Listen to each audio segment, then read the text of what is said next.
नमस्कार दोस्तों, आज हम राम लक्ष्मण परशुराम संवाद का भाग 4 पढ़ेंगे। यह कक्षा 10वीं की पाठ्य पुस्तक क्षितिज भाग 2 में संकलित है। राम लक्ष्मण परशुराम संवाद।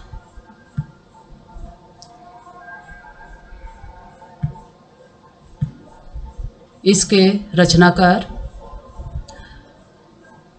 महाकवि तुलसीदास जी हैं। चलिए पद्यांश का वाचन करते हैं।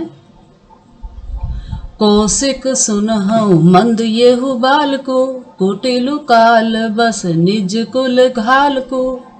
भानु वंश राकेश कलंकु, निपट निरंकुश अबुधु असंकु।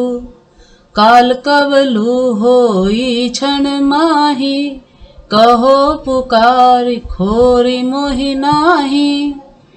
तुम हट कहु जो चहो उबारा, कही प्रताप बल रोसु हमारा। लखन कहु मुनि सुजसु तुम्हारा, तुम हई अक्षत को बरने पारा। अपने मुँह तुम आपनी करनी, बार अनेक भांति बहुबरनी।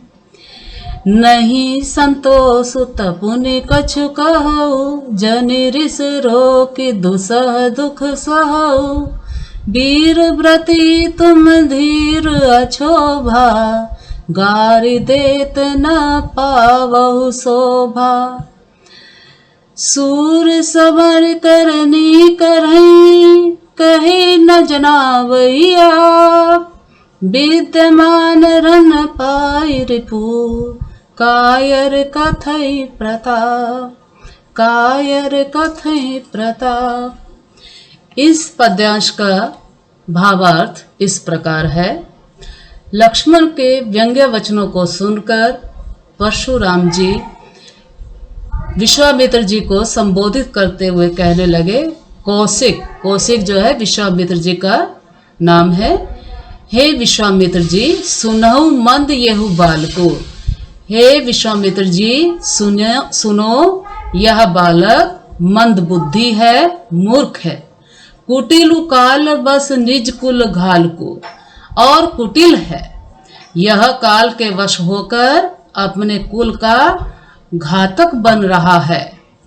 भानु वंश राकेश कलंको, यह सूर्य वंश रूपी राकेश का कलंक है। भानु वंश सूर्य वंश के रूपी राकेश चंद्रमा का कलंक है। निपट निरंकुश अबुधु असंख्यु, यह पूरी तरह से निरंकुश, निरंकुश मतलब उदंड, मूर्ख और निडर है। काल कवलु हो ही क्षण माही, यह एक ही पल में काल का ग्रास हो जाएगा, अर्थात मृत्यु को प्राप्त हो जाएगा। कहो पुकारी खोरी मोहि नाही, मैं यह पुकार कर कहता हूं, कोई मुझे दोष नहीं देना। खोरी मतलब दोष। तुम हट कहू जो चहु उबारा, तुम अगर इसे उबारना चाहते हो, इसे बचाना चाहते हो। कही प्रताप बल रोसु हमारा, तो इसे मेरा प्रताप, मेरा बल और मेरा क्रोध बताकर रोक लीजिए। हट कहू रोक लीजिए। लखन कहु मुनि सुजसु तुम्हारा, परशुराम के वचनों को सुनकर लक्ष्मण कहने लगे, हे मुनि, आपके यश का वर्णन तुम्हें अछत को वर्रे बारा, आपसे अच्छा और कौन वर्णन कर सकता है। अपने मुंह तुम आपने करनी, अपने मुंह से आपने अपने कार्यों के बारे में, अपने करनी के बारे में बार अनेक बार से, अनेक तरह से उसका कई प्रकार से वर्णन किया है। नहीं संतोषु तब पुनि कछु कहो, और इतना कहने पर भी यदि आपको संतोष नहीं हुआ है तो फिर से कुछ कहिए। जनी रिस रोकी, रिस को रोककर, क्रोध को रोककर दुस्सह दुख सहो, असहनीय दुख को सहन मत कीजिए।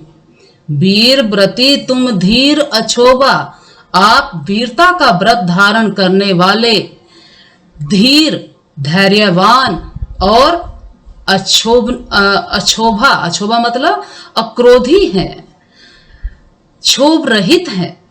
गारी देत न पावहु शोभा, आप गाली देते हुए शोभा नहीं देते। आगे दोहा, सूर समर करनी करही।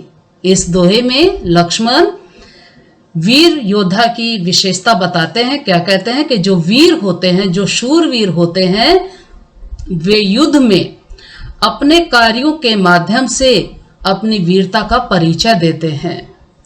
वे अपनी प्रशंसा अपने मुंह से नहीं करते। विद्यमान रणपाई रिपु, कायर कथई प्रतापु। और दूसरी तरफ जो रिपु होते हैं, जो रिपु मतलब शत्रु, कायर होते हैं, जो कायर होते हैं, कायर व्यक्ति होते हैं, वे शत्रु को रण में देखकर, युद्ध के मैदान में देखकर अपने बल का, अपने प्रताप का वर्णन करने लगते हैं। इस पद्यांश में अनुप्रास अलंकार है और भानुभस राकेश कलंकों में रूपक अलंकार है। उसके बाद बाकी सब जगह पर जो है अनुप्रास का वर्णन है। जैसे सूर समर में अनुप्रास है, इस तरह से जो है आप इसका मतलब अगर काव्य सौंदर्य आता है तो आप इसको इस तरह से लिख सकते हैं। इस तरह हमने पद्यांश 4 का भावार्थ पढ़ा और समझा। धन्यवाद।